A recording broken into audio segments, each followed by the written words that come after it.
son los apóstoles y los profetas. El misterio de Cristo básicamente es eso, tiene que ver con dar a conocer cómo ahora es revelado por sus apóstoles y profetas. Y en cuarto lugar tenemos obviamente otra observación del misterio de Cristo, consiste en que tanto judíos como gentiles son coherederos y miembros del mismo cuerpo y copartícipes de la misma promesa por medio del Evangelio.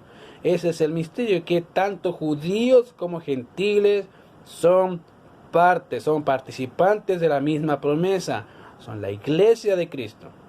De manera que el misterio es algo que no fue revelado como le fue revelado al apóstol Pablo y a los apóstoles, y que él ha mencionado de forma más general en otros momentos de la carta. Es algo no revelado que ahora no es algo que está cubierto, podríamos llamarlo de alguna forma, y obviamente que después se da a conocer con mayor claridad.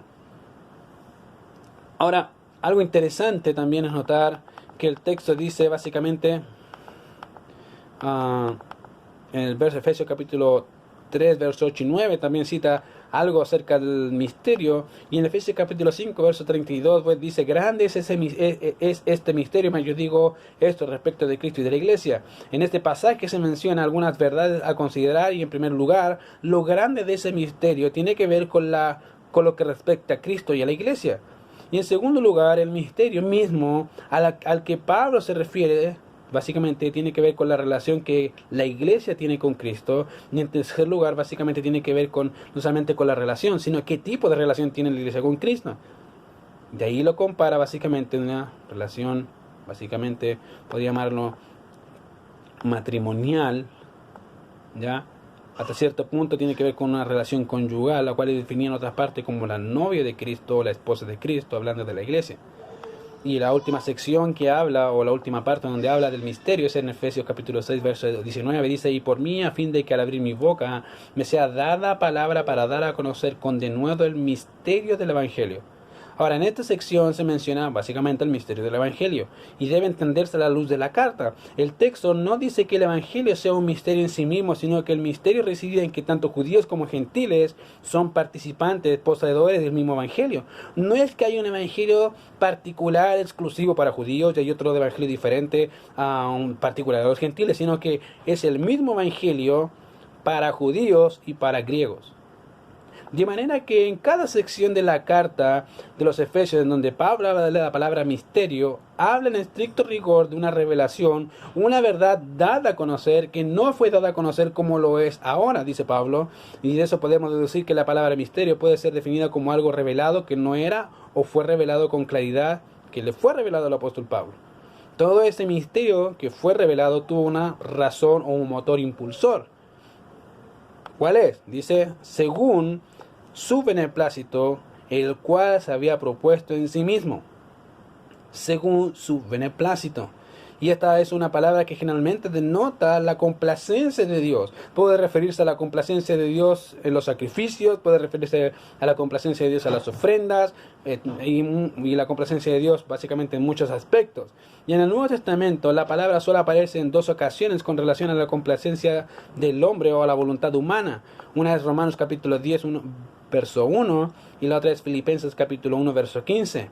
Con referencia a nuestro texto, hablando de la complacencia que dice según su beneplácito, la palabra destaca el elemento libre del beneplácito o buena voluntad del Señor, de reunir todas las cosas en Cristo, en la dispensación del cumplimiento de los tiempos, así las que están en los cielos y las que están en la tierra. Y eso, querido, es impresionante. Básicamente lo que el apóstol Pablo está queriendo decir: mira, los resultados de la redención no solamente se manifiestan en el perdón, sino en la abundancia de la gracia de Dios, la cual ha capacitado a la iglesia en sabiduría e inteligencia, y también nos ha permitido entender los misterios del Señor, y eso revelado obviamente a los apóstoles y profetas, y eso también a la iglesia. ¿Cuál era ese misterio? Que los judíos y griegos o gentiles son participantes de la misma promesa. Son la iglesia.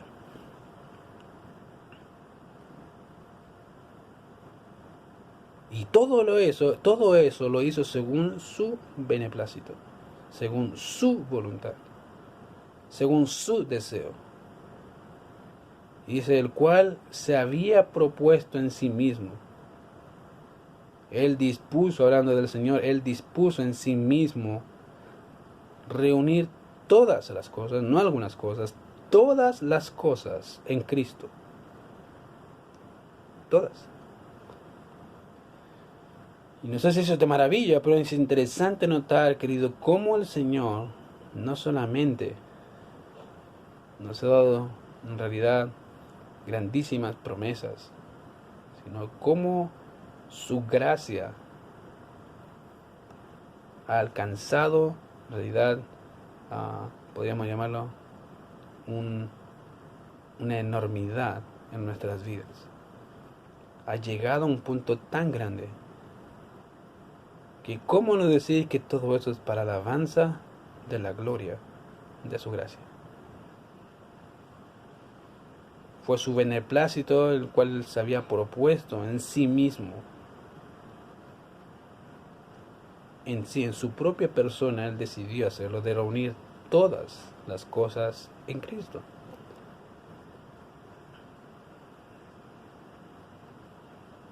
¿Cuándo? Bueno, una buena pregunta. Ahí dice el texto, en la dispensación del cumplimiento de los tiempos.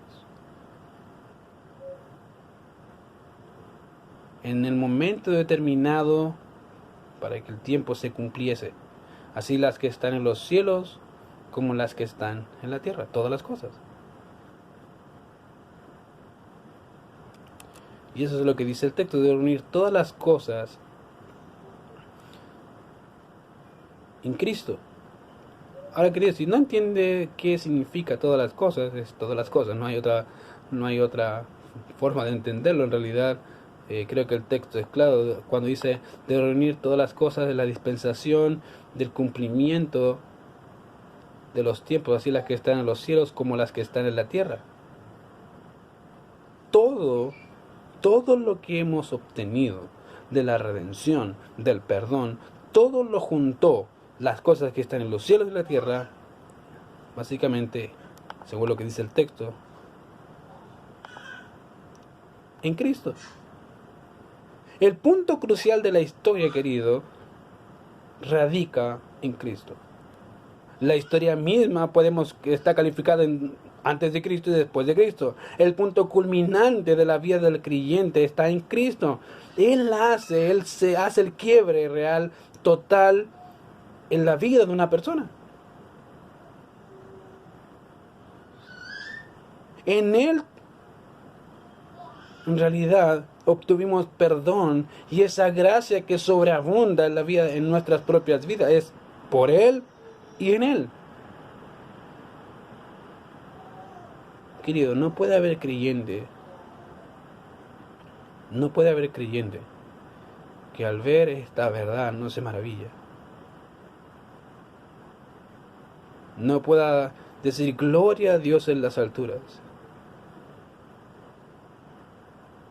No hay un creyente que pueda ver su propia vida y decir, en realidad el Señor me ha transformado, ha cambiado esta vida llena de pecado, me ha perdonado y sigue obrando, y veo su gracia operando en mi propia vida. Hace mucho tiempo, pensando en eso, escuché una ilustración de un hombre que decía que si una persona es atropellada por un tractor, no va a volver a ser la misma. Cuanto más aquella persona que es atropellada por la sublime gracia del Señor. Señor, querido, si eso no te anima, si eso no te confronta, no sé qué otra cosa puede hacerlo. Todas las cosas el Señor las ha reunido en Cristo. Tenemos perdón en Cristo. Tenemos gracia en Cristo. Y todo eso para la gloria del Señor. Gracias sin duda al Señor. Gloria al Señor por lo que Él hace, por sus misericordias. Que a pesar de ser como somos, obra poderosamente y sigue obrando para su gloria. Vamos a orar. Bendito Señor, te damos gracias por este tiempo y te ruego, Señor, que sea tu palabra obrando en nuestras vidas. Gracias porque no somos diferentes, Señor, que ninguno. Tú nos haces diferentes, Señor. No había nada digno en nosotros y no hay nada digno en nosotros, pero tú nos has hecho dignos. Señor, gracias porque te podemos, Señor, podemos entrar ante tu trono libremente. No porque en mérito humano, Señor, no porque podamos presentarnos delante de ti como si no hubiésemos hecho nada. Al contrario, tenemos libre acceso por Cristo, Señor. Gloria a Dios en las alturas. Dios en la tierra paz y buena voluntad para con los hombres en los cuales tú te complaces, Señor. Queremos glorificarte, Señor Jesucristo, por lo que tú has hecho. Porque es por ti, Señor, en que entendemos la redención. Fuimos comprados a precio de sangre. Y, Señor, queremos glorificar y exaltar tu nombre por la eternidad. Permítenos unirnos al coro celestial y decir: Santo, Santo, Santo, Señor Dios Todopoderoso, el que eres, el que es y el que ha de venir. Te alabamos, Señor, por todo lo que tú haces. En Cristo Jesús oramos. Amén. Ok, queridos, solamente, obviamente, animarles a seguir estudiando las Escrituras, animarles también a estar orando los unos por los otros, a estar preocupándonos los unos por los otros, y también animarles a poder seguir conociendo más del Señor. Así que solamente dejarles desafiados día sábado, tenemos 20 horas Romanos, día domingo 11 horas nuestro culto de adoración, y 18 horas tenemos Génesis. Así que si quiere, obviamente, vuelvo a repetir, invitar a hermanos, invite a personas, no hay ningún problema, ¿ya? Así que el Señor les bendiga y nos estamos viendo la próxima vez.